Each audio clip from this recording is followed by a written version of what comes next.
soir est placé sous le signe de André Gide et les siens, ce qui, à propos de cet écrivain qui a dit « famille, je vous hais », soulève déjà une première question. Alors, voici une vue de la villa des Mayrisch au Kreuzbierch à Dudelange, qu'il s'était fait construire et où ils vont pour la première fois recevoir André Gide en 1919. Quelques mots sur la vie personnelle d'Aline Mayrisch. Donc, lui, il était né en 1862 et elle est née en 1874, donc 12 ans de différence. Elle est née à Luxembourg dans une famille aisée, d'origine belge. Le père était marchand en gros de bois, donc c'est un gros commerçant. Un voyage avec André Gide en 1903, qui est l'année de sa première publication critique consacrée à un récit d'André Gide. Ce voyage est presque un voyage initiatique, puisqu'elle va accompagner cet écrivain qui aborde des sujets qui visiblement la fascinent aussi, sujet de la libération personnelle, et c'est un voyage en Allemagne, dans la grande Allemagne libérale de Weimar notamment, Goethe, mais aussi Nietzsche, qui sont tous les deux des écrivains marquants, à la fois pour Gide, mais bien entendu aussi pour Aline Mayrisch elle-même. Dans ce voyage de 1903, elle va sans doute aussi découvrir le Gide qu'elle imaginait et qu'elle ne connaissait pas.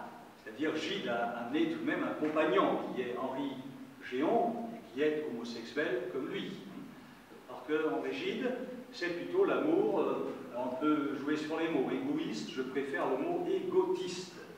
Ça, c'est un jeu littéraire, tout le monde est égoïste, sinon il ne survivrait pas. Donc, tout le monde a besoin d'un égoïsme, d'une défense de soi. Bon, mais égotiste, c'est la catégorie au-dessus, c'est celui qui ramène tout à lui, mais au point de vue de l'analyse psychologique, de l'expression littéraire ou artistique ou musicale, que sais-je, de ce qu'il découvre au fond de lui. Donc c'est quelqu'un qui regarde au fond de lui pour en faire une œuvre d'art.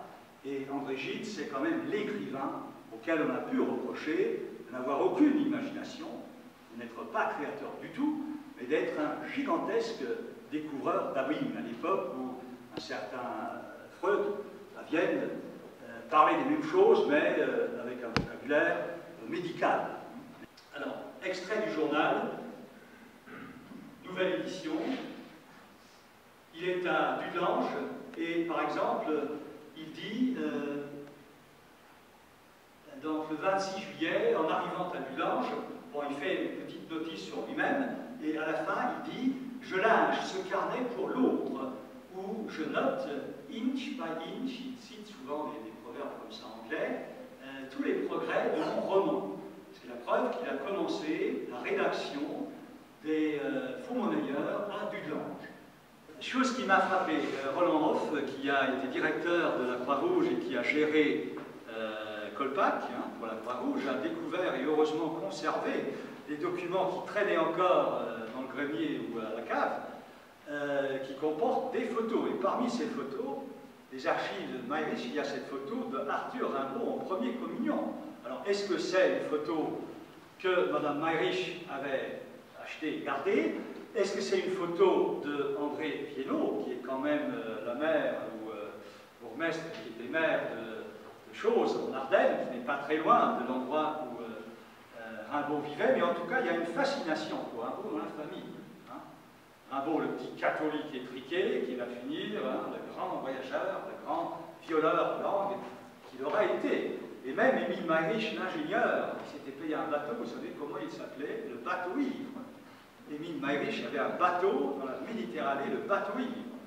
On a toujours dit qu'il n'avait pas le sens de la poésie. Ben si, à moins que ce soit Aline qui vient y suggérer le bougie, je ne sais pas. Ouais.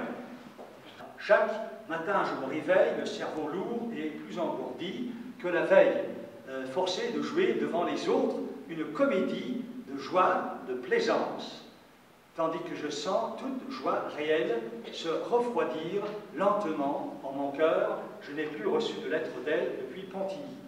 C'est le moment où, effectivement, Madeleine Gide a déchiré les lettres qu'il lui avait écrites, où elle a découvert sans doute la relation intime qu'il avait avec Marc Allégret, et où donc le couple va encore davantage se fissurer.